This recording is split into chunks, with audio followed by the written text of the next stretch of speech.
Hello, everybody, and welcome to another episode of HP Critical. It's a podcast where my friends and I talk all things gaming. I am Jarrell, and I am joined by Brandon. Hello, everyone. Happy holidays. And Christy. Hi, everybody. And Gabe. Good evening. So this is going to be the last HP Critical podcast for the holiday season, before the holiday season, and for 2023. We will come back in 2024 with new co-hosts, new sponsors. Everybody here is getting fired. And new... No, I'm just kidding. Oh, I'm just kidding. All right, cool. All right, well, I miss talking to all of you, so, you know, I hope the next endeavors are as fruitful. Just some holiday I mean, that's right in line with the funsies. rest of the gaming industry. Well, that wasn't fun. I take that back. It was a joke. You'll see us, but you might see some old and new faces coming 2024. We'll also be back with some new sponsors, but sponsors mean that we have to be more responsible. Sponsors, responsible. So we'll definitely be uploading much more in the new year than we have this year. This year's been kind of crazy for all of us, but yeah, you'll see us and hear us weekly next year in 2024 talking all things gaming with new sponsors, new people, old people, and everything in between. So we're going to talk a little bit about the year in gaming, but before that, there's been quite a bit of things we can talk about news-wise, if that's okay with you guys. Sure. First of all, how you guys been, and is there anything that you're trying to play to end the year off with? I don't know if I'll be able to finish the Pokemon DLC before the year is done, given the way I play these games, but I will try. Final Fantasy 16's DLC is out. I am definitely trying to get that done before the year is done. But honestly, that's probably going to be it as far as like games I complete, like those. Like a lot of those, like, you know, I have other games in progress, but it just might take a little long. So that might be early 2024, which is fine because I will, for those who follow me on specifically on Twitter, they know that I do like a thread of all the games that I beat this year. I'll be doing that again in 2024 because it was a fun way for me to keep track of what games I was finishing and whatnot. So I'll be doing that 2024. And it might be a little stacked at the beginning if some of these 2023 games bleed into the next year, which they will. So there you are. I think you mean X. I don't. Nah, we mean Twitter. Okay. What about Christy and Gabe? What are you guys trying? Is there anything you're trying to play before the year's out? Probably Tales of Arise. I'm at like the final section where it's like the no point of return. So I need to probably level up my characters, get a bit more skills added to each one before giving that a go. And then Kelly got me sucked into Final Fantasy 14, so trying to finish Heaven's Ward. We will see. There's also the Pokemon DLC, Mario Wonder, and also Super Mario RPG. We'll see. You're going to be very busy. Gabe, what about you? I'm just trying to finish Baldur's Gate 3 again because for some odd reason, my finished file, I can't get the new patch 5 endings. Like, I've tried everything and it's just not letting me do it, so I'm like, I might as well just try and finish it again. Which, thank goodness I had another save file that was already in Act 3, so that's my main focus. If I finish anything else, it might be Spider-Man 2 or... that's probably about it, because every other game that I started this year, I was thankfully very good at finishing. Congratulations. Sweetness. So with that, let's talk Any about games some to route game for news. you? Nope, that's why I skipped myself. There's no way I can finish. Unfortunately, I've had to do a lot of starting games and stopping them and picking up other games. Unfortunately, due to that some stuff is at my job. the summary of 2023. Honestly. Yeah. You know, I start one thing and I'm I play it at my leisure, and then they're like, "Hey, there's a new game that's out. Let's all talk about that." And it's like, "Oh, I didn't finish the last one," and I've kind of been having to move on. So no. I'm playing the Pokemon DLC because a friend asked me, Toby asked me on my birthday what I've been playing, and I have yet to respond to him because I'm scared. So Toby, if you're listening, it's I know you asked me December 5th, and it is now December 18th, so I apologize. But Poor Toby. if you're listening, I am playing the Pokemon DLC.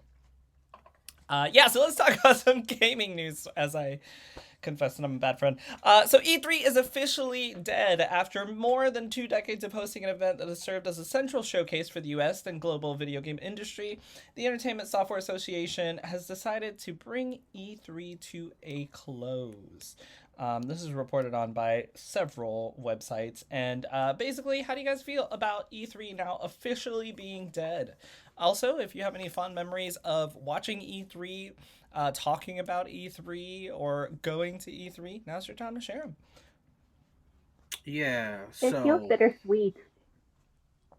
I don't even know if I would call it bittersweet. I think it's just bitter. I thought you were gonna say just sweet, and I was like, all right, man. It's just sweet. No. Like I'm not like I can fully acknowledge that E3 was becoming obsolete. I can fully admit that.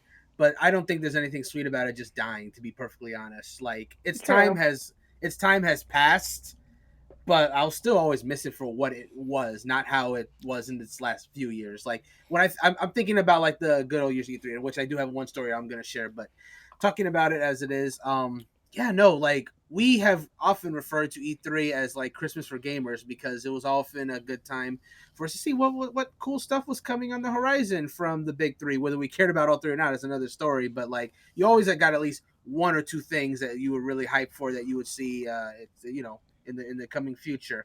And that was always cool. And it was always, all the big companies were out there, but once upon a time, not just the big three, but other big publishers. Obviously, that was going away the further in we got. And, E3 has just been dying a very slow death. We kind of saw the writing on the wall a while ago. So this isn't necessarily a shock, but hearing that final confirmation from the ESA themselves, it gives us an eye closure that is like, we're not going to keep hoping that E3 will keep making a comeback now that they've officially axed it. But yeah, it's gone, and I'll miss it for what it was, not how it has been lately.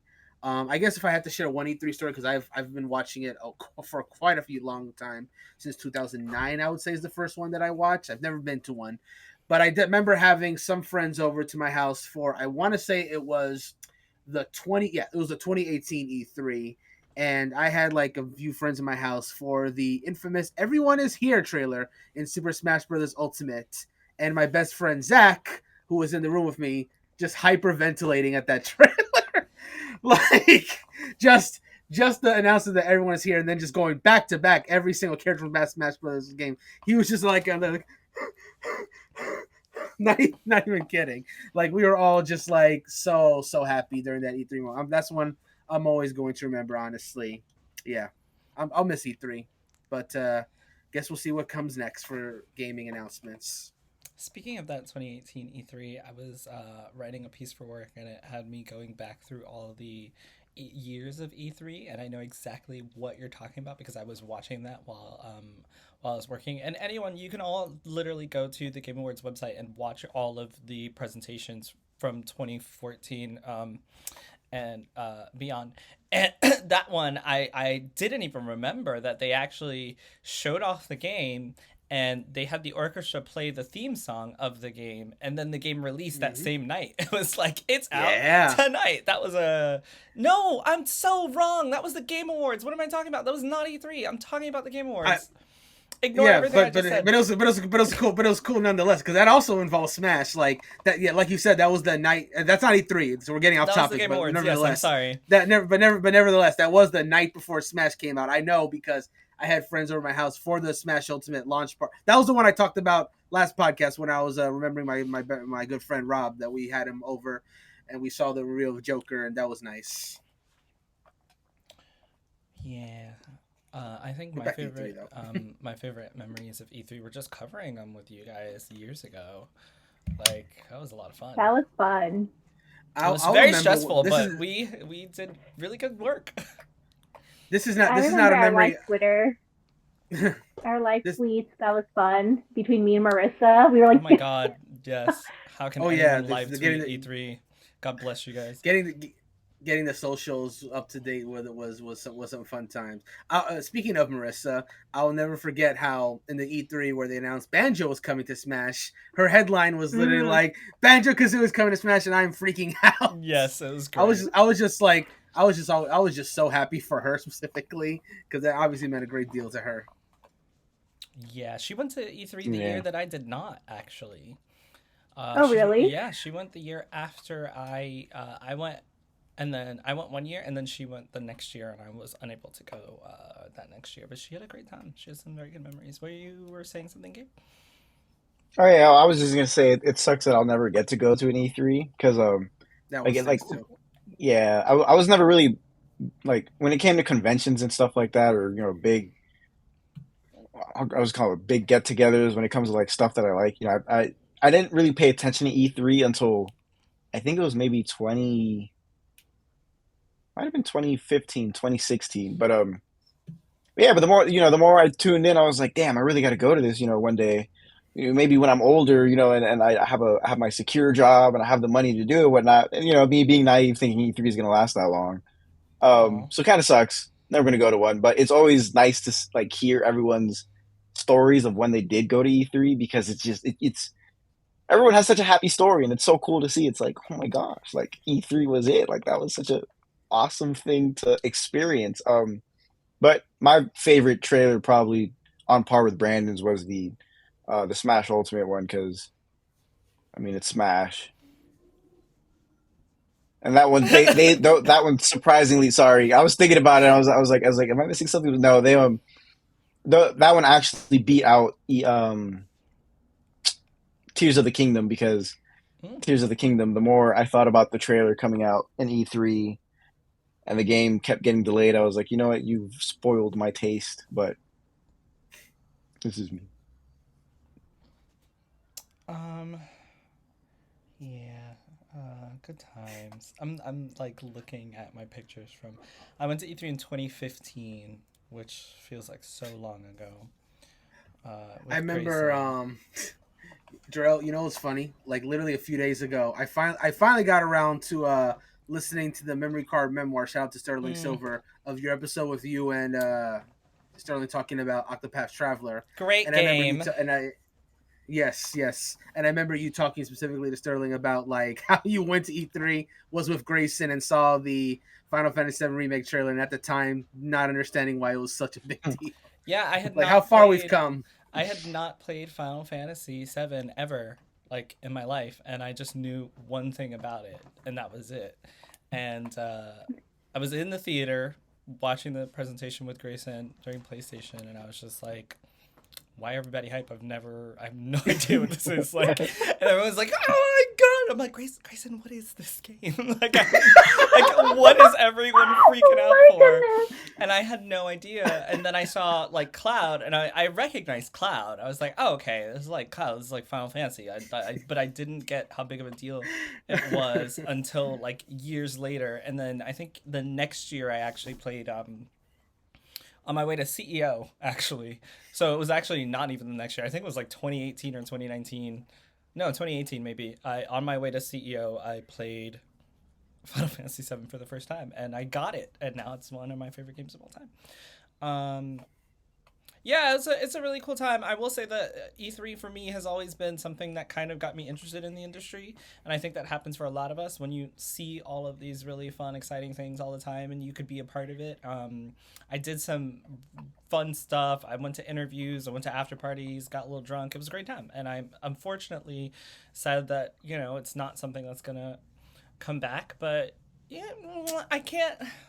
I guess I guess I don't want to say things are better this way because I don't think that they're Mhm. better this way, but I think things are easier and more organized now for game announcements. And most companies continue to have these game announcements around that same time, and we have like a mini, less interactive E3. So it's not like we're losing out on game announcements or anything that we did have at E3, but we are losing the game journalism community and that camaraderie and going to see your friends at E3 and having a great time and talking to everybody about all that new stuff, because now things are all just like everywhere. They're all over the place. You never know what's getting announced. Like one company's having their presentation at like 8 a.m. and the other one's tomorrow at 6 p.m. But nobody ever says anything. And then Summer Games Fest is going on, and IGN has their summer thing going on at the same time, and nobody knows what's happening. It's much more hectic now, and I feel like it's also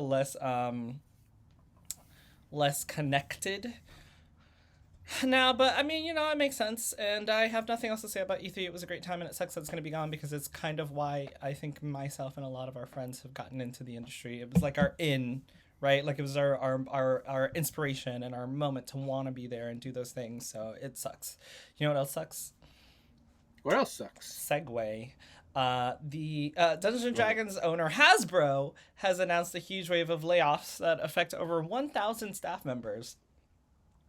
And I know we were talking about layoffs earlier, but this one is kind of a big deal, specifically because Wizards of the Coast is, a subsidiary of Hasbro. Hasbro bought them. Has probably been, not even probably, is the most successful portion of Hasbro currently. And because Hasbro's not doing well, they decided to downsize, but instead of downsizing on their other subsidiaries that are not doing well, they decided to do it across the board, which meant that a part of their company that is doing very well got hit with some pretty big layoffs.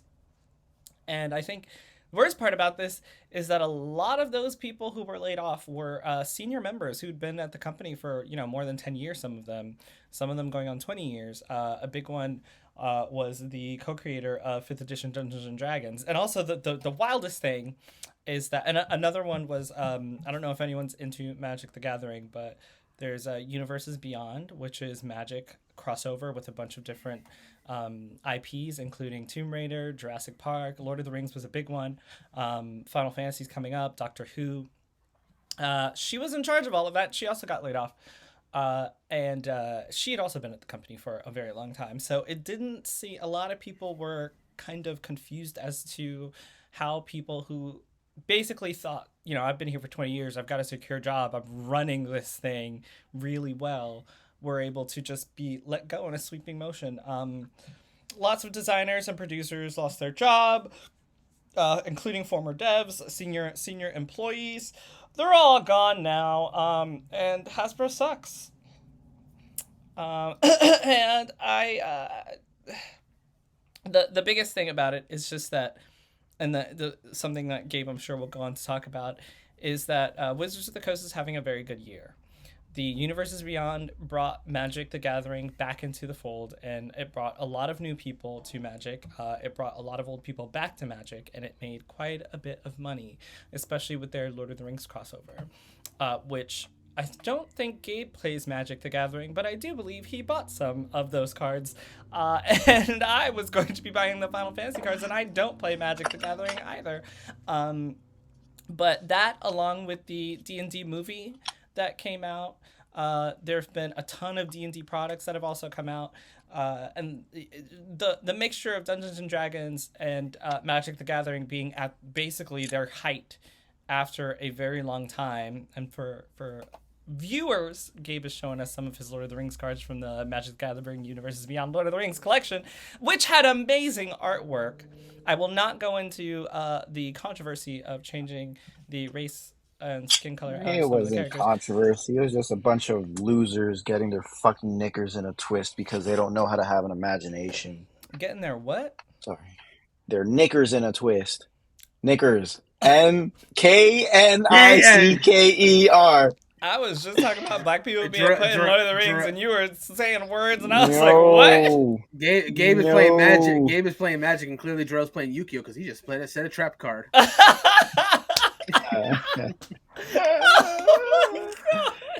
That was great, Brandon. Thank you. That was great. Anyway, so yeah, D&D's at its height with the D&D movie. Lots of products coming out. They're working on the next iteration of Dungeons and Dragons. Magic the Gathering is still in its prime. The One Ring sold for $2 million. This guy just like to Post Malone, like everything's going wild, and they just got laid off about 1,000 employees. So how are we feeling about that one? Okay. I always want to be able to sit inside those meetings when they happen, because like I want to know the words they use and the thought process they get to like doing things like this. That's all I gotta say about it. Honestly, what I'm gonna say is related. It's gonna seem unrelated in a second, but follow me for a second. So you know how anytime that Square Enix does any kind of announcements, the Kingdom Hearts fans will just throw a picture of themselves putting on their clown makeup before the announcements. Yes. Well, I think those Kingdom Hearts fans need to go ahead and donate all that clown makeup to the people behind these decisions, because this is absolute clown behavior right here, bro. Just that's all like I gotta say about it. So I did hear that there was some controversy with some of the people that were let go. I don't know about it. I didn't look into it. But whether there was or not, I'm not gonna judge that at all because I don't know what happened. What I will say is I think it's really fucked up to like if my company is doing well, I feel like y'all should probably downsize the parts of your company that aren't doing well and leave us the fuck That's alone. bro. Like, that is just, what I'm bro. That is exactly what how I'm I saying. feel. We're doing our job. Y'all out here fucking up. So why are you fucking up our bags? What the fuck is this? Literally. I don't know why they did it. I'm assuming it was just to, fair across the board. We're getting rid of X amount of people at every place, or, Wizards has more people than our puzzle department. So to make things even, Or we they're got to get looking rid at of like the salary. yeah, that's another big one. That's thank you for bringing that up actually, because I do believe that that's one of the reasons that they got rid of some of the higher executives there, because the best way to save money is to get rid of the people at the top that are making the most money. So yeah, that definitely could be a part of it. So short-sighted. Like It really is. they see they're making that much money, so let's let them go. Why the fuck do you think they're making that much money though? Like Sometimes people just be making money for no reason.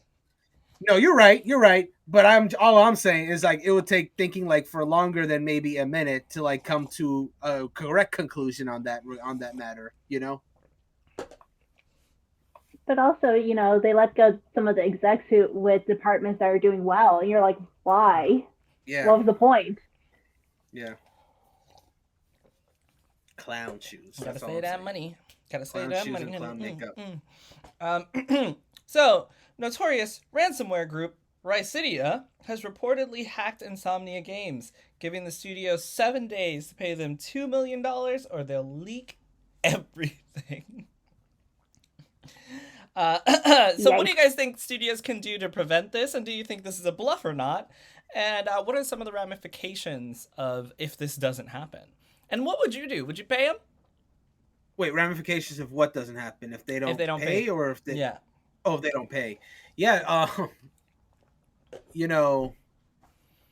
I don't confess to being in a position of power within Insomniac, but generally speaking, I think there's some big problems if your projects that you haven't announced all get leaked and whatnot. Like who got it was a few years ago at this point, but who got like ransom leaked like not too long ago ish? Wasn't it CD Projekt Red?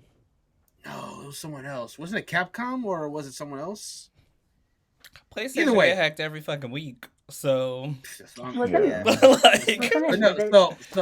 I feel like, and I know, like, I think in the midst of all this, like, I think Insomniac or someone announced that Spider-Man 3 was coming. That's not really a leak. Obviously, they're gonna do Spider-Man 3, like, really. And that's a leak to me. I didn't finish Spider-Man 2. So you thought they weren't gonna do another Spider-Man? Is that what you're saying right now? Gabe was like, listen, they're working on Wolverine now. They're not doing Spider-Man anymore. And you exactly. Like, that's what I was thinking. I was like, oh, okay, Insomniac did their Spider-Man. They announced Wolverine. Now it's time to get the rest of the Avengers together. That's what I thought. The rest of the event. I wonder how many, off topic, I wonder how many Marvel characters Insomniac do. Hey, maybe we'll find out if Insomniac doesn't pay. We'll find out how many other Marvel characters are going to plenty of yeah. I mean, for Insomniac, obviously, if this just gets leaked, it's a huge problem. A lot of the people for Insomniac, but for the industry and fans, like they'll probably be happy to. Well, I don't know. I don't know how many people would be happy to know, because we constantly talk about, like, man, stop announcing this shit too early. This shit ain't coming out that soon. We would find out about stuff that potentially, Square. We potentially would find out about stuff that wouldn't be releasing until 2026 at earliest. So I don't know. Maybe I don't want to know. In fact, I don't want to know. I don't want to know Okay, none I of mean, this shit. I don't like leaks just because I feel like you're destroying people's hard work. Like Oh, that's why yeah. I don't like leaks. Yeah. Like Oh, yeah. I do not get happy when someone like when the Grand Theft Auto 6 thing got leaked like an hour before they're like fuck it, they leaked it, you might as well just release it. I wasn't like whoa. I was like, why would you do that? Like they said it's coming out tomorrow. Especially, I didn't have energy to do anything else there. My bad. But like that's the thing. Like when people leak things, it's like what do you gain from this? Because it is illegal to do that. So you're always facing the ramifications of being hunted down. That's a strong word to use, but I don't know. I think leaguers need to put their talent Okay. somewhere else. A serious question though, like just very serious question to you, Brandon, and all of you, but Brandon specifically because you kind of mentioned this. What happens if they say no and it's leaked? People are mad. Well, Change the game. Wait, what? Change the game. Change the whole game. Cancel the whole The entire league. game. That's it. Throw all the games away. We're Oh, starting you guys over. thought you were getting. You guys thought you were like getting. what Nintendo did. We're doing Professor X. Now you're getting Professor X. video game. Is it a puzzle game? No, actually, it's a card game. I'd do it. I'd play it. Wow, Yeah, so it big doesn't brain, even matter. that's We're right. just getting the card game now. It's all fine, and they don't get their $2 million. Look at that. I don't know. Like Something I do think. Yeah, go ahead. Something I do think that companies can do. It's gonna sound stupid, but like I don't know. Like I would reach out to the people that leaked and be like, "Yo, do you think you want to work for us for actual money and heighten our our defenses a little bit?" But like again, that's I mean, yeah. Like at the same time, like they're obviously bad people, so you wouldn't want them to work. But sometimes you don't know. Maybe they're just bored. Gabe, can I? Like ask you a it's question? it could like. be. Wait, but it's like it was in a Brooklyn Nine-Nine episode where the police precinct got hacked, and they were like, "Well, who did this?" And when they finally found out it was a kid, no, it wasn't a kid, but he was like a teenager, and like, "Oh, do you want to work for us?" Like instead of being a criminal. And guess what? In all the other seasons that came after, the precinct never got hacked again. Let me ask you a question, Gabe. If somebody I don't stole wanna answer it. $100 out of your wallet, would you turn around and be like, "Damn, that That's was good. different. I'm gonna hire you to teach me how you did that, and you can keep that $100 as payment"? Does that make sense to you? I mean, if they're gonna teach me good enough that I never get caught, And fuck if your yeah. dumb ass pays them that $100 and they run off with it because you really thought they were gonna fucking teach you because they're fucking bad guys, you're the idiot Then in this situation. I'm Bobo the and clown you deserve then. to lose your $100. Oh, so then he's giving his clown makeup to the high. He's giving his club makeup. I remember this is tangentially related. I remember there was like a season of Power Rangers where the guy's job outside of being Ranger was a security tester. Like he would literally be hired to break into like high security areas, and if he could do it, that means I guess you got to be better up your security. Like he straight up took like this priceless vase, handed it to him, and was like, "Hey, you guys better step it up, or this is gonna get stolen." They still have And I people doing that somewhat. And I do, to be fair to Gabe's point, I do think is a little different if somebody's hacking you. However, if they're hacking you and holding you for ransom for $2 million, I'm sure they don't want a fucking job with you. Like, I'm pretty sure that is the last thing they fucking want. Also, never hire someone who holds shit from you for ransom. Never. Never, ever. Don't do it. If they want to steal your shit, that's fine. But if they're literally ransoming you, no. Like, do not fucking hire them. It feel also like means we've been you should through probably this. pay attention to your fishing. That Your is also fishing true. training. Yes. Whatever. I think leaks are bad. To be fair, I think leaks are bad. I just don't. Yeah. Like, I would never pay somebody $2 million. Like, leak it, bruh. Like, all you finna do is make everybody else mad because they're gonna know that they're not gonna get this shit for years. I'm not gonna. Whatever. So Will Dude 83, we dude 83 on Twitter said, with E3 being officially dead, I really don't like this timeline where every major gaming event is now run by Jeff Keighley. A bad E3 still felt better than the vast majority of Game Awards and all of Summer Games Fest. Is this a good take? A bad take? Is a bad E3 better than the Game Awards? Is a bad E3 better than the Game Awards? And that's before we answer these questions. Let's remember what just happened at the past Game Awards. Keep that in mind. My answer is no. A bad E3 is not better than the Game Awards. I strongly agree.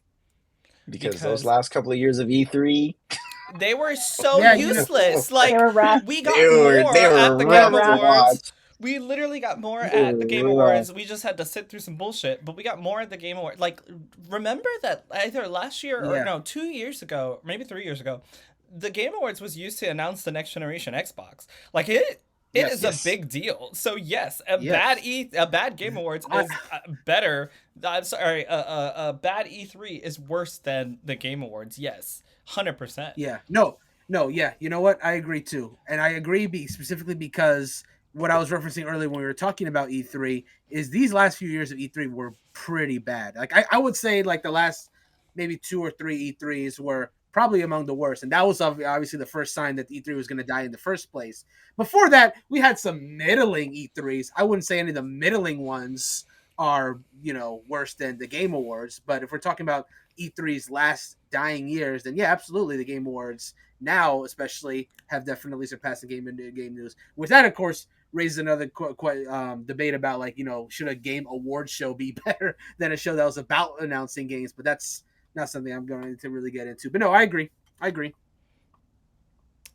I do agree with, however, that I don't like the timeline of that major game things are going to be going through Jeff. Oh because- yeah, we do need to talk about that too. Yeah, I mean, yeah. technically they're not. I mean, yeah, He should have reworded the tweet to say it opens up the door for Jeff to be able to do that. Yeah, okay, sure. I'm not disagreeing with that, but mostly, like, if things go as they have been, remember that Jeff doesn't really interfere with E3. He does have his Summer Games Fest or whatever, but at the same time, Capcom and Square Enix and PlayStation and Xbox and Nintendo all have their own presentations. They're not going through him. They just happen to be around the same time. A lot of what we see at Summer Game Fest is, like, third-party developers or indie type stuff, and, like, we like stuff that you'll kind of see at like this last Game Awards where it's like smaller things, but even at the Game Awards they don't like, or at least they haven't shown off big like Nintendo is not going to show off the third Breath of the Wild at the Game Awards. They're gonna fucking do their own They're never presentation. going to show it off. And but you get what I mean. They're gonna do their own presentation. They're gonna give you a treehouse when it's closer to it. It's gonna be their own thing. It might be a trailer while the Game Awards are playing, but I think that all of these companies have kind of, like I mentioned, Capcom, Square Enix, the big three. They all do their own shit now. So I don't think that it's. I don't think that they're all just gonna be like, oh damn, no E3. Guess we better call Jeff. No, why the fuck would they do that? They got their own shit. So I don't think it's as bad as people think. Yeah, like Jeff is not going to be the end all be all of game announcements for perpetuity. Like that's already never been the case, even when E3 was dying. Like they've, like you just said, Jarrell, they've been doing it themselves. If there's a benefit to them partnering with Jeff in the Summer Games Fest, for example, and announcing it, sure, why not? But if they don't want to, they don't have to. And like the whole point of E3 just not existing was because that the companies are going to announce shit when they want to. It just usually happens, like you said, to fall during the June, maybe, I don't know, if they want to be different, they could do it in July or August or some shit or whatever. The point is they're not tied to June anymore. Yes. So Jeff doesn't need to, And they Jeff, still show their stuff in June. They do. Yeah, because that just tends to be the right time for a lot of companies to do so, but they don't have to. It's like Foam Stars, right? Foam Stars, Square Enix will be like, hey Jeff, we got this free game, Foam Stars, go put it on your Summer Games Fest shit. And then they'll have their own Square Enix thing where it's like, here's 10, 15 minutes of Final Fantasy Rebirth. Like that is how it would work. That's the best analogy I have. It's probably not a good one because they'll probably still show Final Fantasy on like the Game Awards, but you get what I'm saying. Like Foam Stars is not Final Fantasy. Like that's how if any of these companies were going to do something like that, that's how they would do it. Especially not Nintendo. Nintendo been doing their own shit in directs for forever. They don't give a fuck about Jeff. Absolutely. And they Sony didn't win before Game of that. the Year. Fuck you, bro. Like, can you imagine if they're like, we didn't win, so we're never coming back? Breath of the Wild didn't win. We're not. I mean, Tears of the Kingdom didn't win, so we're just not ever coming back. Jeff, fuck you. Nintendo didn't like. Now that I think about it, Nintendo didn't announce anything this Game Awards, did they? They did not. Nope, not a single thing. Damn. No. But that's because we kind of have been talking about how they're. At the They end still of this have more of a life cycle presence and- in Xbox. Yeah, it's true. Do you know who will be at the That's Game true. Awards? Who will be at the Game Awards? Xbox will put all their stuff with Jeff. So there you go. Yes. I mean, yeah, they kept it with E3 until the very end. I wouldn't put it past them. Really hard. You know what? I will give Xbox that. Xbox did keep running with E3 until the very end. I'll give them that. The very end, And even when what did everybody it else get was on their way out. And what did it Yeah. get them? Nothing. I mean, as Exactly. many exclusives as they have now. Absolutely nothing. I like my Xbox. You guys are making me sound like I don't like my Xbox. I like my Xbox. Check Good out one, my your Xbox, Xbox. guys. What? What? What'd you say? What did I say? I don't know, but check out my Xbox played in a year, and you'll see that I actually do use it. I Anyway, only had 44 hours. I do. That's 44 more hours on Xbox than I do on not using it. How many Xbox hours do you have, Christy? I don't have one. Exactly. So leave me alone. Dang. They haven't. I would have been the better. Buy one. I would have been a better I was going target to for that get one because for I have an Banjo Xbox. Kazooie. Does anybody else want to What talk about about this tweet? So I can move on because I feel like I'm getting roasted. I do like my Xbox. I use it for Game Pass. That's how I'm playing Persona 5 Tactica for free. Jeez. For free. Oh. For $15 a month. For $15 a month. So Game Pass is now back in Jarrell's good graces. Okay. So, yes, actually. Yes, they've added more games. I don't hate it as much anymore. They've added more games. So I'm like, okay. As much. Oh, I man. don't. A lot of the new releases from this year I've been able to at least try because they've been on Game Pass. So I've been like, oh great, I don't have to pay for this shit. That's like, I don't want to drop $70 for Tactica because it should be like $40, but I'm not going into Is that it not- conversation. isn't it- That shit is a $60 isn't it full ass 60? game, Oh, and it should not be. It should be like $30 to $40. But you know what? you got it on sale for 20. That's a conversation. You got Tactica? Yeah. For 20. I got it on Steam. Yeah, it was Uh, on sale. okay. So moving on. Twitch. Speaking of, oh, you're going to Twitch. Okay, I was gonna give you a segue. Oh no, go ahead. Hey, speaking of Game Pass and games that are not coming to Game Pass, didn't Larian Studios say something about not putting Baldur's Gate on Game Pass? They did. I know where you were going. They did. They definitely did. So, Baldur's Gate 3 is not going to be on Game Pass. Insist, Larian bosses. We made a big game, so I think there's a fair price to be paid for that, and I think that that is okay. We don't charge you any microtransactions on top of it, so you get what you pay for. This is from Larian Studios, by the way, and I'm gonna actually click on it so I can go to give you a better quote. I didn't have it ready because I was not going to this one next, but I had that good segue. I have no choice. Okay, quote. We always said from the get-go it wasn't going to be on Game Pass. It's not going to be on Game Pass. Describing it as a sensitive question, Vinky pointed out that Larian Studios is in the business of making a game that has a beginning, middle, and an end. He also touted Baldur's Gate 3's lack of microtransactions. Oh my god, I can read. Quote, we made a big game, so I think there's a fair price to be paid for that, and I think that that is okay. We don't charge you any microtransactions on top of it, so you get what you pay for.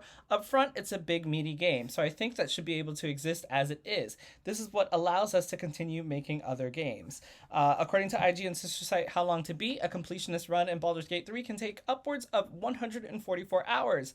Many fans are even playing through Baldur's Gate 3 multiple times, like Gabe, as they try unique routes like the Dark Urge. His hard stance against putting Baldur's Gate 3 on Game Pass stands in contrast to Starfield, which was available on the subscription service from launch. The closely watched launch yielded solid returns, with Starfield being the best-selling game of September 2023 in the US.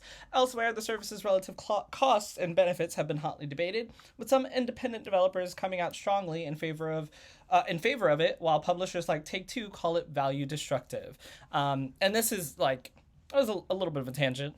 That was from IGN.com, and it was written by Kat Bailey. But my question to you guys about this story is it surprising to hear a developer want to have their game be purchased instead of on Game Pass based on the content that it provides? Well, before I answer, I have a question that I don't know if you know the answer to, but I'll ask anyway. How big is Larian Studio? They are technically considered an independent studio, and a lot of Okay. them passed during COVID while they were making Baldur's Gate 3, which is really sad. Okay. It's wow. It's pretty astounding then that if it's a technically indie team that it was able to produce something like that. That's pretty cool. So that puts things into a kind of a different light, especially you made the Starfield comparison because I wouldn't say Bethesda's a sorry. I wouldn't say go that ahead. they're like a small studio, right? They're Mm, not a small studio, but they're also not like a big studio either. They're not. They're not. sure. They're not. They're not Square Enix. Yes, and they're not Yeah. They're supported not by like anyone. Capcom. So this is why Yeah. this is kind of what he's saying. Like they're not supported by any of these bigger companies. So their way of making money is by selling this game. And if you want them to be able to make more games in the future, putting this on Game Pass is literally detrimental to them because they're going to take a lump sum and not be able to make any more money off of this. And like they mentioned, there's zero microtransactions. You get a beginning, middle, and end to Baldur's Gate that you can play almost 200 hours of and play multiple times, multiple ways, and find something different every time. So this isn't something that they can milk for continuous money. Like this is a one and done. So for an independent studio that's smaller than some bigger studios, it makes sense. But go ahead. Sorry. Yeah, no, I was just gonna say honestly. Well, it's yeah. So like you said, it's not a small studio, but it's not as big as like the big ones. Um, but Yeah, the it big does. ones. The big ones, yes. But it does make sense then because Larry do got to make their money if they're just not as big as But Bethesda, it seems a lot easier prospect for them to put Starfield on Game Pass since they are a bigger studio. But Um, also, aren't they now owned by Microsoft? Yeah, like that's the big thing. That's probably so why Starfield went on Game Pass in the first place. you're right. That's probably a better reason than Bethesda being Bethesda. That's true. But yeah, Larian Studios, because they have that wiggle room, they have the option to choose, and they're choosing not to. And One honestly, thing, real quick, I Brandon. what's up? Sorry. I don't mean to cut you off, Mm. but to answer your question, there are 450 employees in Larian Studios as of 2023. Shows you how small they are. Go ahead. So they're about mid-size. That is Mid-size, yeah. Y'all consider that mid-size? 450 I employees is consider. mid-size? I don't know how large a gaming company usually is, so I thought that was a big number. My bad. I mean, My That's about I get- mid-size, I feel like. I guess it depends on the studio because if we're talking about Yeah. Capcom, there's like thousands. But if you like go studio by, but that's the difference because Capcom can have multiple studios making different games, and then maybe a Ghost Trick will have like 450 people, for example. But that's just one subsidiary of Capcom, for example. Just to name an example. Exactly. Yeah. So, like, one Yeah. subsidiary of a big company is Larian Studios, basically. Like, their whole company entirety of is Larian, like, yeah. yes, like. Yeah. That's Sorry, fair. go ahead. But yeah. Anyway, just trying to get okay. So yeah, so it makes sense then that Larry wanted to be paid. Honestly, I think their reasoning is absolutely fair. And this statement comes right after them winning Game of the Year. So they know their value. But I think they could have asserted that even before it won. Like just being nominated for that award, I think offers you a little bit of prestige for your game, I would say. So for them to say is like, yeah, no, we made a complete game that gives you a lot of content. I think, and we're not nickel and diming you for anything, or we're are charging a fair price. It's fair reasoning, and I don't disagree with it. I think the only reason why this is causing any controversy whatsoever is because people on the Xbox ecosystem are just, they're inclined to think that any new game that's coming to them is coming to Game Pass. And that was something that Microsoft themselves asserted a long time ago when they introduced Game Pass, that, here's all these games that we've made in the past and new games are going to be coming out day and date on Game Pass. They're just used to that now. Anything that's coming to Xbox, whether Xbox or Microsoft is publishing or not, just comes to Game Pass just because that's just how it is. Am I wrong? Like That does what not games don't come to happen. Game Pass? Like What games Alan are- Wake, Octopath, like a bunch of like Octopath 2, a bunch of games that are also available on Xbox do not automatically come. The only ones that do are from Microsoft Studios. Some of them, like, there are exceptions to the rule, but essentially the rule is just Microsoft Studios games. Okay, let me ask this then. Do a lot of those games that don't come day one to Game Pass eventually come like a few months down the line? Yes. Well, actually, Okay. I can't answer that because I don't know how much a lot is. To be fair, like Okay. like for example, Xbox has a partnership with Atlas right now, right? So that's why Mhm. Persona 5 Tactica is on Game Pass. But before this, it wouldn't have been. But Alan Wake 2 is a Game of the Year contender game. It is not day in day on Game Pass. Baldur's Mhm. Gate 3, Octopath 2, right? It's going to come to Xbox. It's probably going to be day and date Game Pass, but it's also a conversation they have with Square Enix. So I think it just depends, like, by game, because they did that for Octopath, the original Octopath, right? Like, it came to Game Pass When when it it finally came came to to Xbox, Xbox. Yes, it was on Game Pass. Yes. So actually, question then. So Octopath Traveler 2 is not on Xbox yet, right? it is not on Xbox yet. Okay. So my assumption, I mean, I could be completely wrong. We don't know, but my assumption is when it eventually does come to Xbox, I think it will It'll be, be yeah. on Game Pass there. That's just a educated guess, but yeah.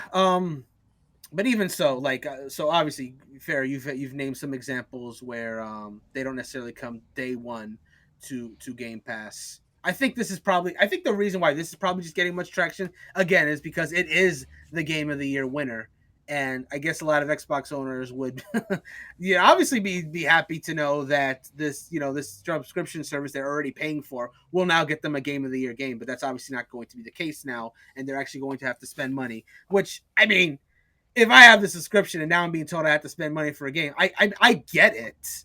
But at the same time, Larian is 100% right in saying, hey, no, we're charging a fair price for the game content we're offering. Pay up if you want to play our game. So I get why Xbox fans will probably be mad about this, but at the same time, Larian's not wrong. Larian is just not wrong. To be fair, I don't think anyone. I don't think I said that Xbox fans are upset. I was just asking how you guys felt You about it. didn't, but I Okay. but tangentially, but Okay. tangentially, and from what I've seen, I think there's like, you know, this is Game Pass owners have expectations. I think That's for all. this one, it's kind of like Octopath, in a sense that with Octopath, when it finally came to Xbox, it was on Game Pass. So Yes. Baldur's Gate 3 has been on PC and PlayStation. So I think it's one of those, when it finally comes to Xbox, people are going to assume that it's day and date Game Pass. But that would be a dumb assumption. People don't do that because it's not an Xbox game. Even some Xbox games are not on Game Pass like day one. Like it is finicky. Also, there are about It's weird. 4,700. It's weird to imagine actual Xbox games not coming to Game Pass day one because that's kind of seems to be their whole deal. But There's about 4,700 plus employees at 4,700 plus employees at Square Enix, okay, compared to the 450 of all of Larian Studios. Um, and that's from their latest shareholders documentation. Twitch is trash. Oh wait, are we on Twitch? No, we're not. Twitch is trash.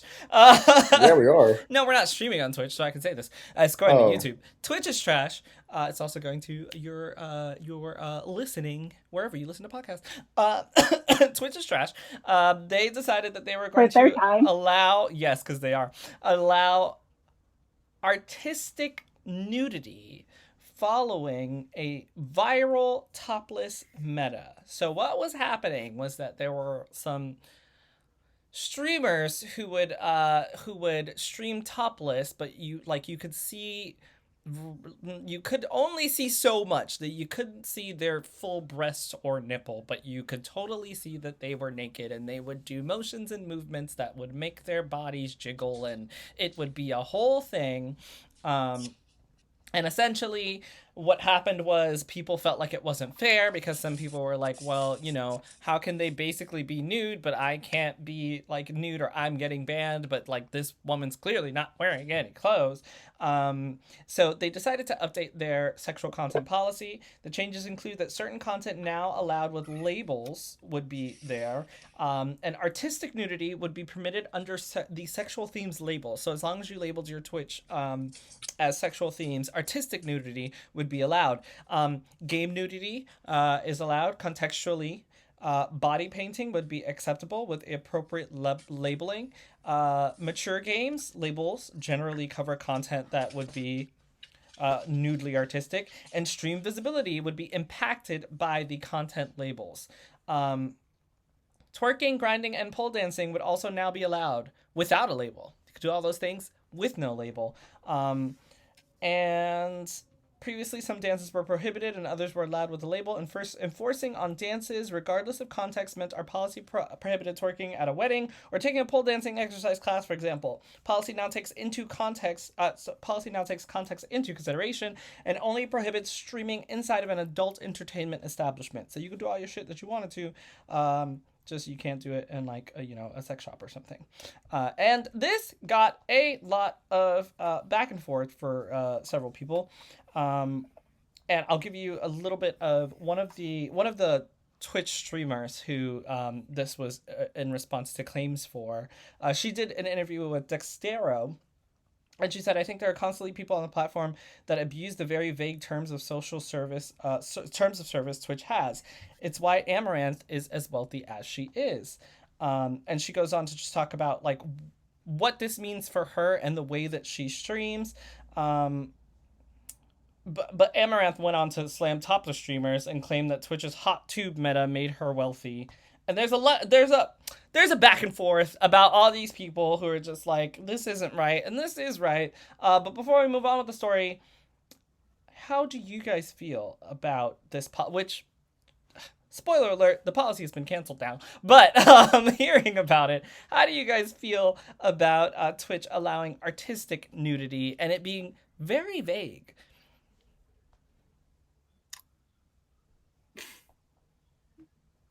Does anyone want to take this one? I have to get my thoughts on this one.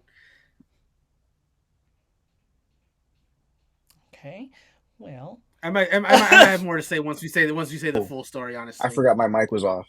But I was saying, like, I don't know, like, to me, Twitch has always been like a gaming platform, streaming platform, but obviously it has grown into more than that. So I don't, because like, I know some people's argument was like, oh, like kids. Sorry, I was going up and down the stairs. I'm a little out of breath right now. But like, kids get on, to watch people game, and I don't know what they're gonna stumble upon coming onto the front page of it, whatnot. So yeah, I don't know. To me, there's a place and time for everything. To me personally, Twitch is not a time and place for that, but I'm not knocking anybody that does it. Like, if you don't know what your child is watching, that's more on you than it is on the streamer. Like I've said it before, you should always be conscious. You should always be aware of what your kid is consuming on these electronic devices that you let them use. I think Twitch is trash, and I thought that policy was trash. I agree that, like, if you want to do this, go ahead. But okay, we can talk about the issue with labels on Twitch and how they don't do shit for anybody. Because if you, if I want to find a label of something, like, for example, if it were Black History Month and I was trying to find all the, like, black streamers through a label of POC or some shit, do you know how many people who are not POC will use a POC tag to show up on that page and be in my shit? Like, just to get up there? Like, labels don't do shit for anybody. Those labels that were supposed to help people find community and protect them, all they did was allow people to find them and harass them even more. Like, there's and then this reminds me of Roblox, which Roblox is a game for kids, but there's literally sex parties on Roblox, right? Like it's very hard to get away from stuff like that. And I think that, Twitch is a huge platform. I don't think it needs to necessarily be only about gaming. However, there are a lot of people on Twitch that play video games. Like, that's where your kids are probably going to go, either Twitch or YouTube, to watch people play games. Brandon has his streams up. Like, they're definitely kid fucking friendly. He not fucking topless on his fucking streams. But let's say that Brandon's playing Pokemon and someone decides to play Pokemon topless, and they have that topless label, but they also have that Pokemon label. And somebody clicks on that Pokemon label thinking it's about to be Pokemon battles, and it's another type of battle going on. What then? Like, what, like... and there's nothing that Twitch, and the other problem I have with Twitch is that everything is so uneven there. Like, nudity has never been allowed, ever. And then this white lady got mad with a bunch of other white ladies who got mad, and they were like, well, my titty thing is making me subscribers. I don't feel like this is okay. And then we changed the fucking policy for them. But so many other people have been asking for policy changes for Twitch on things that are actually fucking important. And then there are other people that are getting banned for way less than nudity. But you guys are allowing fucking, like, after this time, you're allowing fucking nudity? Are you serious? Like, fix your fucking house, clean your house, fix your house before you start giving passes to other people. Fuck Twitch. Sorry, I'm done. It just pissed me off again. Cause like, what? Why would you do that? This is not fucking OnlyFans. It's fucking Twitch. And I'd like. Yeah, and that's the other thing. Like, there's definitely platforms for you to do that, and like they know it too. So it's not that this is their only way of doing it. It's no, like you know for a fact there's other platforms of doing this because you're doing this for money. You're not doing it for. And like, being I a agree with Gabe nude as well. artist. I agree with Gabe as well. Like, I'm not trying to knock nobody. If you want to do that, go ahead. Like, I really am not out to knock anybody. I just don't like Twitch's policies, and I feel like they're just very unfair. And also, like, what is artistic nudity? Like, what constitutes artistic nudity? If I sit here and I'm like fucking butt-ass naked playing a video game, I'm like, oh, it's artistic because I'm playing a game. Look at my penis while I play. Send me money. Like, I could do that, and then I would literally be able to be like, oh no, yeah, this is totally artistic. Like, you can't tell me it's not, because what a fucking vague ass term. Like, what? Who? And They're just waiting for lawsuits. literally, I don't know how, but like, I'm sure something would come up. Like, I would sue the fuck out of them. Yeah, no, it's artistic. You can't tell me what to do. You can't fucking ban me. I probably can't make any money from suing What them happened for was that banning their me, legal like, team came down and was like, "What is this?" it's so fucking dumb. Anyway, the follow-up to this is that, upon reflection, we've decided that we went too far with this change. Fucking duh. AKA, our legal team came down and was like, "What the heck is this?" So, effective today, we are rolling back the artistic nudity changes. Moving forward, depictions of real or fictional nudity won't be allowed on Twitch regardless of the medium. This restriction does not apply to mature-rated games. You can find emote-specific standards for nudity and sexual content in the emote guidelines. We aren't making other changes to the updated sexual content policy. We're in the process of pushing out updates to our community guidelines that reflect this change. It'll take a few days for both this blog and for the new community guidelines to be translated. While I wish we would have predicted this outcome, how could you fucking not? I'm sorry, that was very loud. I apologize. Part of our job is to make adjustments that serve the community. I apologize for the confusion that this update has caused. That's from Twitch. I just find that second to last statement just How hilarious. could you Like, why we not couldn't, predict- we couldn't. Like, just look at what's already on Twitch while nudity is banned. Like, just look at it. Look what's there now. With banned nudity. How could you not think That that this would statement get is very much written by their legal team. Mm-hmm. Yeah. Their legal team came down and was like, "What the heck is this? And What the heck is this? You can't do this." exactly. And I wonder if it's not even just legal teams, right? Like, it could also just be advertisers, because how many advertisers have pulled out of advertising on Twitter for Twitter because of some shit that Elon Musk has said. I know Disney and Netflix stopped. I think Netflix just came back. But like, if I'm not gonna fucking advertise on this shit, like, y'all got this titty bitch, like, and I'm talking This about titty fucking bitch. Twix for kids, and you like, no, I'm sure it's like what Christy said, and I'm sure it's I'm sorry, Brandon, did you gather thoughts? Or Yeah, I guess so. Like, basically, just like this entire thing was an absolute mess. Like, it's all about money. I really feel, because I feel like they relented on the demands of the top list meta streamers, because they were getting them a lot of revenue for Twitch, because a lot of people were going to that, and they were like, "That's money talks. Let's just be real here." The reason why they're not fixing all those issues that need to be fixed sooner is because there's not as much money in it. Yeah.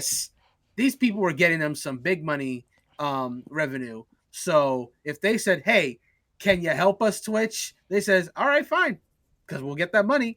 And then this happened, and then, like Christy said, legal issues got involved. Backlash from the public got involved, and now the consequences of their actions far outweighed the money they could gain from relenting to the topless meta streamers, and they had to roll it back. more so than they predicted. If they had actually had thought about it for longer than maybe 30 seconds, you know. Oh, They didn't think with their dick. they saw, yeah, they thought with that, and they saw money signs, and they just said, let's make it happen. Like that's really all it comes down to. Like, this whole hilarious but terrible situation is 100% because of money and horny people. Let's just throw that out there. Did you guys see there is a clip of a Call of Duty esports tournament, and they have like TVs on the background and the casters are talking? Did you guys see that clip? Okay, so No. the casters are talking about the scene of Call of Duty and what's happening, and there are 4 screens, and on like half of one of the screen is like Call of Duty, and the other half, the host was literally watching a Twitch stream of a girl who was in a very tight and very small Santa Claus outfit, and she was basically grinding on a pole, and it was on the screen, and the casters are like, "What is that? Like, we're in the middle of an esports tournament. What are you doing?" And it was on Twitch, so he could like side by side it. It was great because it was funny, not great because like. Oh, you know what? Now that you say that, yeah, I saw like a small clip of it. I didn't realize that's what it was, but yeah. Like that, and that Just- is why I'm just like, Twitch is a problem. Like, what? Twitch has a problem. Maybe they should make Twitch X, and then all of your adult content can go over there. Maybe that's the idea. And this is obviously a lot smaller sample size, but I do know that I did see like a handful of people on socials, like actual artists that do 18 plus art, that I think that for them the artistic community would have been a good thing, but obviously it got abused, and so that's a platform that they lost for their art streams. But a lot of people point out there's also a stream called site called Picardo, which is for art, so you can just do that there. I was just You don't gonna need say to do that. that on Twitch.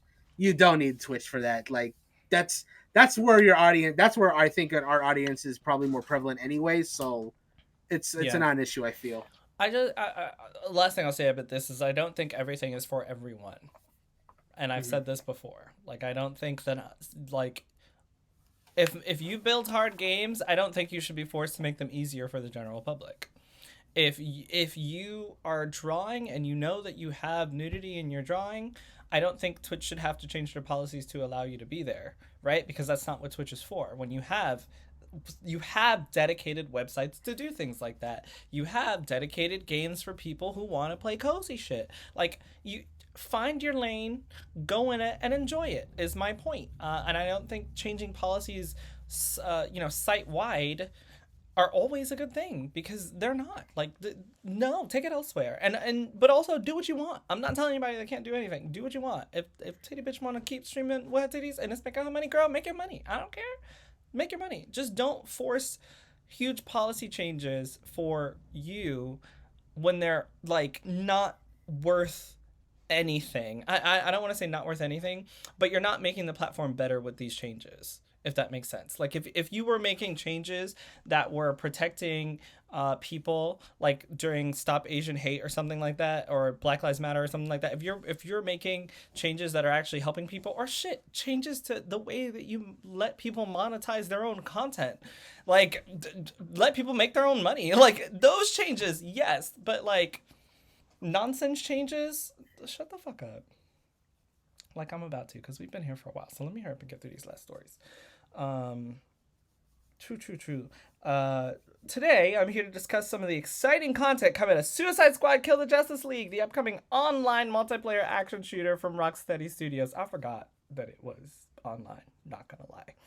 One area where others' attempts at licensed looters have struggled is in the diversity of the gameplay loop you're expected to engage with after the credits roll on the main story campaign. Fortunately, in addition to an exciting ongoing narrative featuring iconic DC characters and even some new and original creations from the talented team behind Arkham Knight, not to mention as many missions and objectives are towering skyscrapers in the game's open world metropolis. That sentence doesn't make any sense. Did they not proofread this? Whatever. Fans will always be treated to a variety of exciting modes of play that will keep us coming back again and again. Here are my favorites. Raising Hell is a horde mode where players test their endurance against increasingly difficult waves of enemies for unique rewards and leaderboard bragging rights.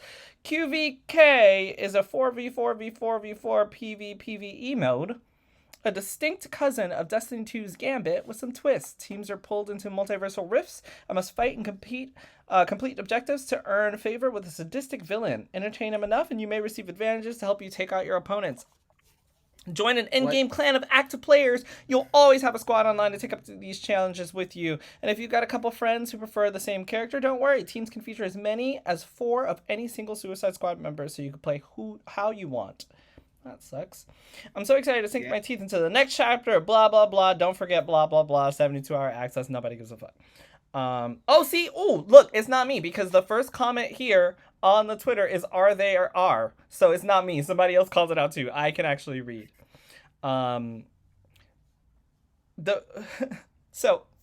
sorry. I didn't give you guys context for this. The context for this whole thing was that this is from Miller Ross. Miller Ross reported this as an unofficial statement. Miller Ross is a known leaker who has been cited by Yahoo Finance, Forbes, Metro, IGN, PC Gamer, CBR, comicbook.com, Eurogamer, NME, and other sites. Now, this has never been made as an official statement. It reads like an official statement, doesn't it? Except for those unproofed red parts of it, yeah. Okay, sorry. Say it again. Except for those unproved red parts of it, yeah. Yes. So, which is probably why it's unofficial. It is. So, my question to you guys is, should the industry give in to leakers when they post messages like this? And why do you think leakers have turned to doing something like this, making things that almost read as official statements? Do you think this is going to help their credibility? Because as I mentioned, he's been mentioned in quite a few places, and it reads like an official statement. How do you feel about, I didn't give you context, but now knowing context, knowing that this is a leaker posting this information out, how do you feel about this in general? Why can't leakers do this shit to, the IRS? Okay. Focus your energy on something else. Stop attacking these game studios, man. Student loans. Yes! Student loans. Get rid of student loans. Why can't they do something like that? That will benefit everybody. Extra stimmy.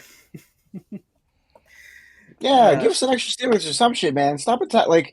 I just feel like there's no real benefit of getting into all these, developers and companies and into getting their stuff leaked. They just want their 15 minutes of fame. Yeah, but there's other ways of doing that. Well, my question though to you guys is, how do you feel about the way that he's gone about doing this? I mean, leaker tech is just getting better and better. Clearly, now they're now we have to sound like we're actually part of the crew, just so we can just really fool the people. It just the leak game has evolved clearly. To be honest, it pissed me off. That's why I asked how you guys felt about it. It pissed me off. Oh no, it's bad. It's pretty freaking bad because making it sound like you are official and putting the statements out now people are really gonna think this is something, and just Suicide Squad Kill the Justice League is already in kind of dire straits among the fan base. So putting out a false statement. Well, that's the thing. It's supposedly not false. It is going to be proven right. Let me rephrase. Putting out a statement that comes from false sources is the way I should have phrased it. Is just gonna be okay, and then when it actually comes out, Rocksteady is gonna have a hell of a time. It just makes the marketing side harder. Mm-hmm. When it's this close to release is, I guess, the point I'm trying to make, and it's just shitty. Leakers just come up with new ways to get kind of vitriolic, I suppose. He really tried to make this game sound good, but he ain't even proofread his own post. Bruh. Straight up. How you gonna be cited and you wrote are there are? Are there embarrassing. Are, yes. Okay. Man. So, Twitch streamers' viewers increased after using a picture of a white man rather than his own camera. This is from Dextero.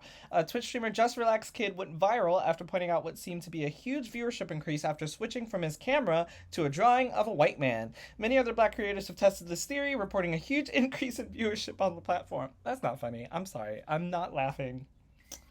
I'm laughing because it's ridiculous to share my thoughts. So they got the chance to speak to the streamer who said he feels hurt by other creators using this as strategy. Quote, I feel bad. I don't want people feeling shame just for being who they are. Zach then went on to discuss Twitch's treatment of black streamers and what he thinks the platform could do to address it. Now, a lot of... Okay, so there are people that are just like, some people are like, this isn't true, you're just doing this for clout, like, this didn't happen the way that you're saying it did. But, I mean, supposedly tested and true. How do you guys feel about this, and is there anything that Twitch should do about it?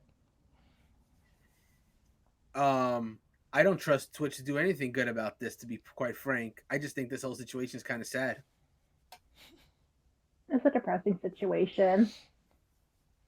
So my actual question to you guys was, do you think that he did this the right way by putting up this white face and continuing what he was doing? Are there other factors at play, or is it simply just like, that's it? Do you think that this is what happened? Like, do you actually think that the Twitch algorithm got him more views because he put up a white face, and that, you know, his experience is what happened? Or do you think that there's more behind the scenes stuff going on? He posted screenshots of his streams. He did.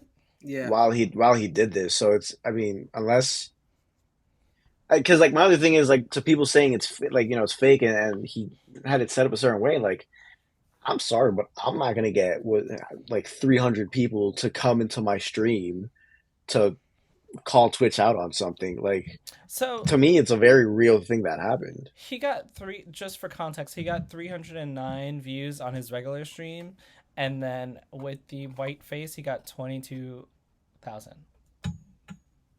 Yeah, like no one knows that many people. I'm sorry, but if you think you're famous or you think you're a very friendly person, I guarantee you do not know around 2,000 people that could all at once like be ready on call to do you a favor. Yeah, I mean, there's, and it's not even like he wasn't actively searching to see like, oh, is Twitch racist? It was literally something that he stumbled upon. I didn't say Like, so 309 to 2K. I said 309 to 22K. You said 2K. Sorry, continue. he jumped up to 22,000. That's what I said. Yeah. Yes, Bro, he did. no one in this world knows 22,000 people to be on call for something like this. You cannot argue that he paid people to do this. Like you, and it's not like it can't even be done by a handful of people. Like, can you imagine just a group of 5 people making? Ah, shit. Here we go. I can't do math. Making 4,000 separate Twitch accounts to all at once log into someone's stream. Like, bro, you cannot set this up. Like, this isn't Ninja emailing all his followers like, yo, I need you to do me a favor on this day at this time, this exact time on Twitch. No, like this guy, again, 300 viewers. Well, like, that's... One of the reasons people think it's suspicious is because he went from 300 to 22K, and they think that like one of the tweets, You don't know 22K people who can be on call, like what Gabe said. Well, one of the tweets, for example, says racism sure does exist, but there's got to be more to it than this. You don't increase viewers from 300 to 22K because of an animated white man face. Yeah, that's also true. Twitch is hard to grow in that regard. That's why people are like, you know, they're not saying that he's wrong, but they're saying that there has to be something more to it. Like maybe the Twitch algorithm will, if you have an animated white face, they probably will give you like viewership in places like, or boost your viewership or something. People are saying that it's not just that, but they think it's more.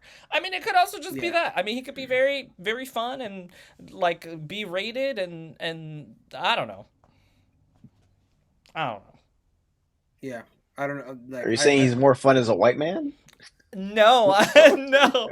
Oh my god. No, I'm saying he's fun as himself, but because he's a white man now, he's getting seen more on Twitch because maybe Twitch has AI that generates the way fucking AI does now, which is shitty for black people, and therefore puts him in categories he may not have been in before. And so because he's a fun guy, he's going to get more views. And just Twitch viewership is gonna, like, maybe the AI algorithm is putting him up front, like on the front page because he's a white guy face, maybe. Who knows? I don't know. But I do agree that it sucks that, like, other streamers have decided to do this to test it out and it fucking works. Like, you guys suck. Life sucks. Everybody sucks. Not you guys. Not listeners either. The racist people. All right, A24, the studio behind Academy Award-winning films, such as Everything Everywhere All at Once, has announced a collaboration with Kojima Productions to adapt Hideo Kojima's acclaimed video game Death Stranding into a live-action feature film. Death Stranding, feature film, how you feeling? Yes, no, maybe? Okay. I mean, here's the thing. The cast of that game is just like literally like Hollywood actors for the most part. So if I think the logical thing would be just cast them and just do it that way. I almost feel like based on what I've heard about Death Stranding, I haven't played it myself. It almost feels like it'd probably work better as a film. And I think given how weird that plot also is, I think A24 might be a good fit given that they did Everything Everywhere All at Once. I don't know if any of y'all seen that movie. That movie's great. Oh.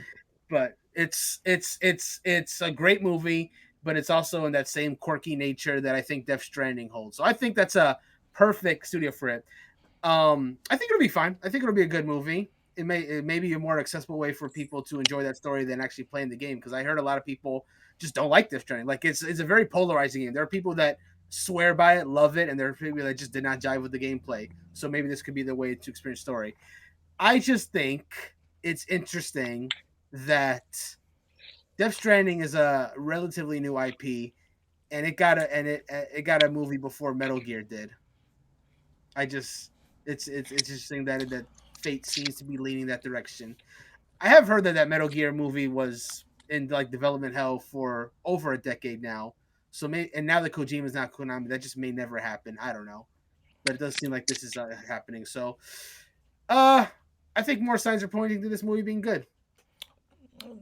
Kojima just wants to be a movie director, and he can't. So he does. Doing films. He has. Video games.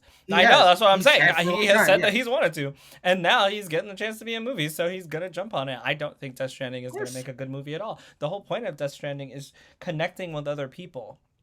Like that whole game is about. Like, and I have played Death Stranding. I have not finished it, but I have played Death Stranding. And I think a part of it is the immersion of our world being in it. Obviously it can work in the same sense of like something like The Last of Us or something, but the real marvel of playing a game like Death Stranding was if I played before Brandon and Brandon was stuck. He had no idea what to do. He had no idea where to go. He needed a ladder to climb a mountain. I would be leaving that stuff behind for the next person to come up and use it. That's how you play Death Stranding. It is literally, it's kind of like Journey. It's all about the connection of like people. And I don't know how you portray that in a movie. You don't. You get the plot points, sure, but there's something like I do believe that a reason that people who love Death Stranding will defend it so much is because when it happened to me, I actually found something. I was stuck and Rodrigo had left something behind and I was able to find it and it helped me move on. And like, that's the point of a game like Death Stranding. Yeah, sure, it has a lot of, famous actors in it, etc. But I have no idea how it would work as a movie. It'd be fine, I guess, but whatever. I think it just kind of takes away from the point of the game by making it a film. Well, you always lose something when you take one form of media to another. It has to change by just the nature of that. Whether it becomes better or worse for it is just we have to wait and see. But I think based on what you're saying, I agree. I think it's going to lose a lot being translated to movie. It could still be good though. We'll just have to wait and see. Yeah. Naughty Dog. I'm moving along. I know we got very little time left. Naughty Dog. They had an update on The Last of Us Online. Short version, they're not doing it no more. Long version, I'll tell you.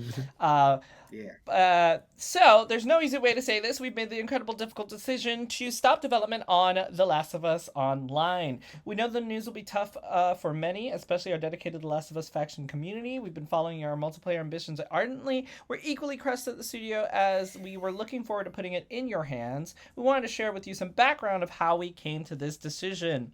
The multiplayer team has been in pre-production with this game since we were working on The Last of Us Part 2.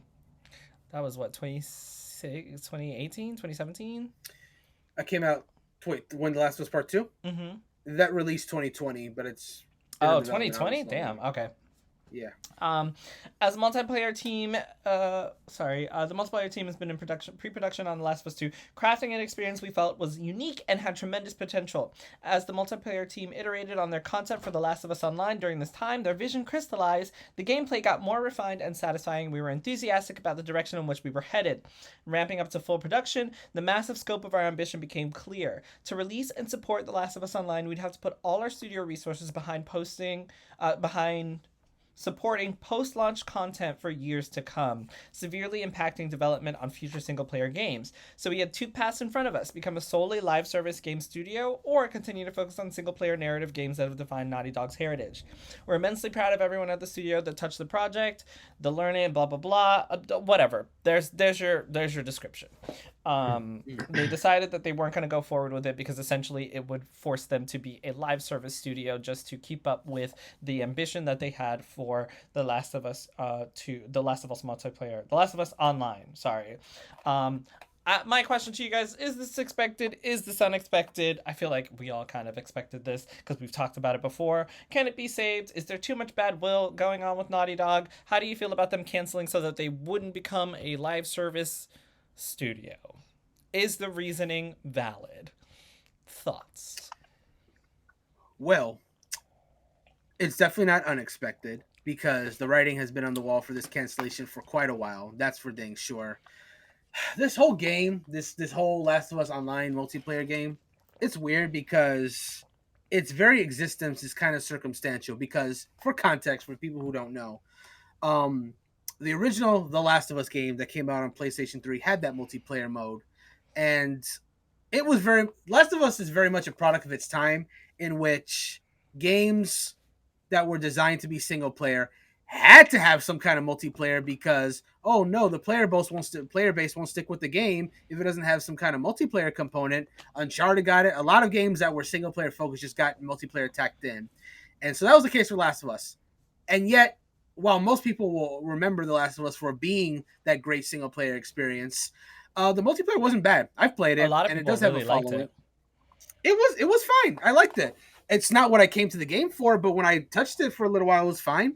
And so, Last of Us Part 2, I guess the expectation was that, you're going to, of course, follow up to the single player story, but also have that. So the whole creation of this Last of Us Online game that was created was just to assuage fears that, oh no, you're not including a big thing that was in the original that you kind of didn't want anyway. Why do you say so? I don't think it was to assuage fans. I think they wanted to do this, and they. No! I'm not saying that they deceptively announced this. I'm saying that they did it separately to so they could focus on that single player game while also giving the it was less to where the first game the multiplayer felt tacked on kind of, even if it was good, whereas the second game they wanted to let it stand on its own so it doesn't feel like the afterthought, so it could have a proper means to grow. So that's why they announced it when they did, while making sure and also so people who bought Last of Us Part 2 wouldn't feel like they were shortchanged, that there was that multiplayer experience coming. So the announcement of it, there are some people who were saying, oh, you never intended to release it. No, they obviously did. There's plenty of documentation that shows that this game was in development. It's literally everything they said, that the game was a victim of feature creep, where it was getting too big for its own good and it was going to have to be a live service game, or so they felt. And I think that's my main problem with this whole thing, that they're correct. If they made this a live service game, it would absolutely throw a monkey wrench into their single player games that they're making, which is clearly their focus. So on that much, I agree with them. On that much, I agree that if dedicating time to this would have just through their single player. That's clearly not what they want. So they made the right decision in that regard.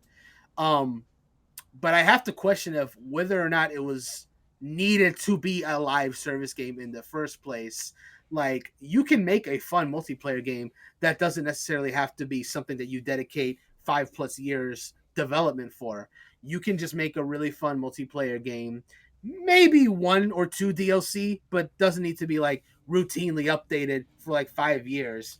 I think the idea to cancel it just because they felt it needed to be live service was ultimately short-sighted. Not the idea of, you're right, no live service games, because that won't help their single player business, but the fact that it had to be a live service game to even exist is what I take offense to. I just don't think it had to be. I completely agree. Like, I 100% agree with you. Nobody asked for this to be a huge live service game.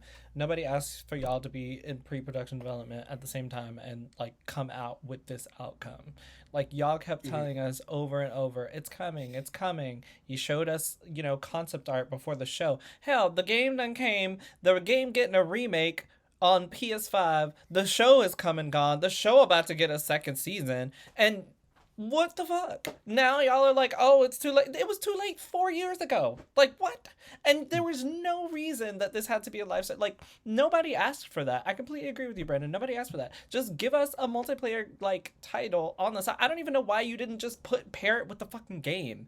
Like, there's no reason they couldn't have paired a multiplayer session with the regular game. Like, that's all people wanted. That's literally all they wanted. And that would have justified it. That would have justified it more, coming with the Last of, like, for example, Last of Us Part 2.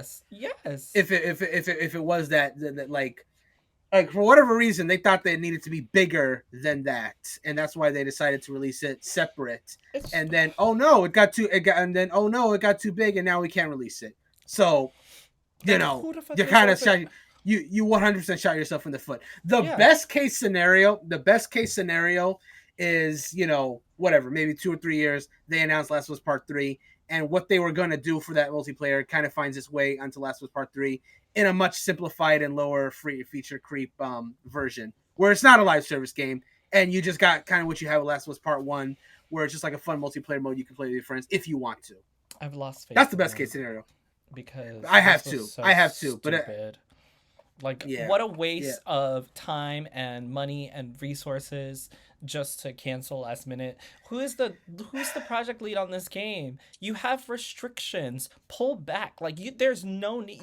There's a point where you see where this game is going, and you salvage it and release it for what it is, without having to go down this road of canceling it. Like, okay.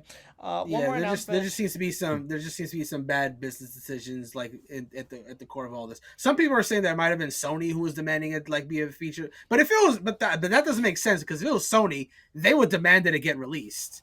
Like, this whole it'll make the money. It'll exactly, to make the money. It's like, this whole, it'll compromise our vision of making single player games. Sony's like, bitch, I don't care. I want money. Like, so I don't believe Sony was the one that said, okay, if you make it a live service game, you're okay, you cancel it? No, they just wouldn't do that. If they said that they wanted a live service game would be coming out, period. Yeah, I completely agree. All right, we have 8 minutes. We have a story and a question that might take a little while. So we are going to blast this thing out. Last news story. Netflix anime is recreating the story of the original One Piece manga, starting from the East Blue arc. The One Piece is coming to Netflix. And Brandon is going to tell us about this announcement and whether I'm very confused. it is ultimately necessary. Brandon, please take it away. Yeah, so this is essentially, I guess the best way to comparison is like Fullmetal Alchemist Brotherhood. Or, no, I'm sorry, there's a better comparison. Dragon Ball Z Kai is a better example. Because for those who don't know, Dragon Ball Z Kai is essentially taking the original anime, remastering it, and cutting out the filler and, you know, redoing the dialogue to make everything flow better. So what this is very similar to that, where it's taking the original arc of One Piece, giving it modern animation, and essentially fixing the pacing so it better fits the manga, cutting off all the fluff, basically.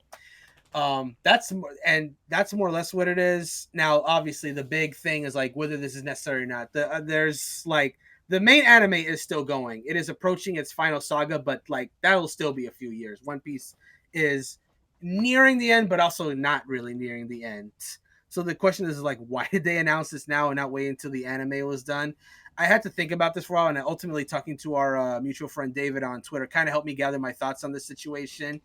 And really, it's just because I think they feel like the iron is hot because we just recently got the live action One Piece adaptation on Netflix, and that did crazy numbers view wise. Like it got a lot of people into One Piece. It was also really And good. the next, yeah, it was very good. I really enjoyed it. Can't wait for season 2. But yeah, it's got a lot of people saying, "Wow, man, I want to see more." So the anime is also Netflix. It's up to a certain point.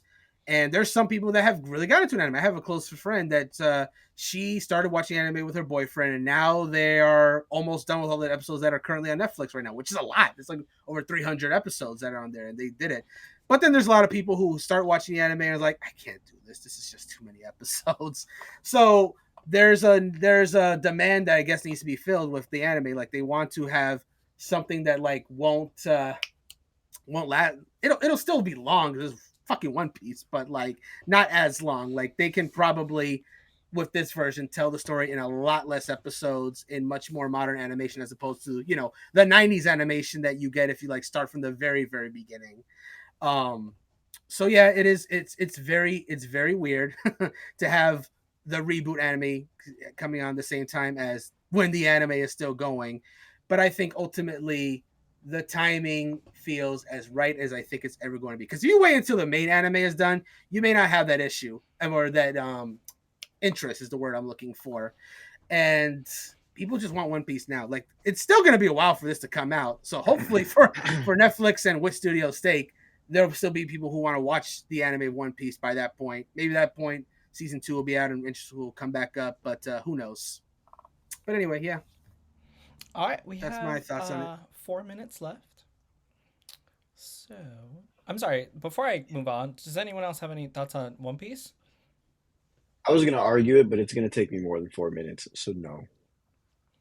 Would you like to give a summary of your argument? And Yeah, saying that this reimagination is to get newer fans into it by cutting stuff out isn't accurate because the problem with One Piece, whether you cut things out or not, is that it is a very, very long story. So it is going to remain a very, very long anime, even if it's remade with parts cut out.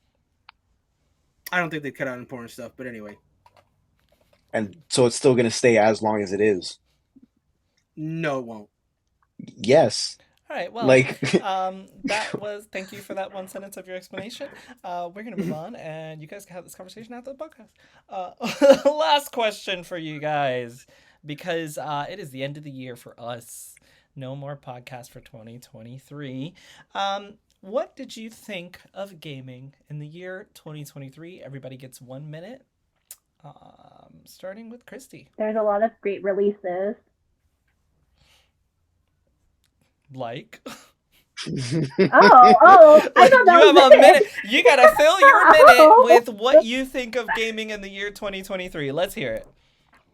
You had games starting from the beginning, such as like Forspoken, Fire Emblem Engage, Octopath Traveler 2, Final Fantasy Beta Rhythm. You had Tears of the Kingdom. You had Resident Evil 4 Remake, Baldur's Gate, Diablo 4, Final Fantasy 16, Street Fighter 6. You got Pikmin 4. I think I'm missing other games, but yeah, you had a nice, good range of games coming up this year. Like there was probably something for someone. Do you think it was one of the best years in gaming?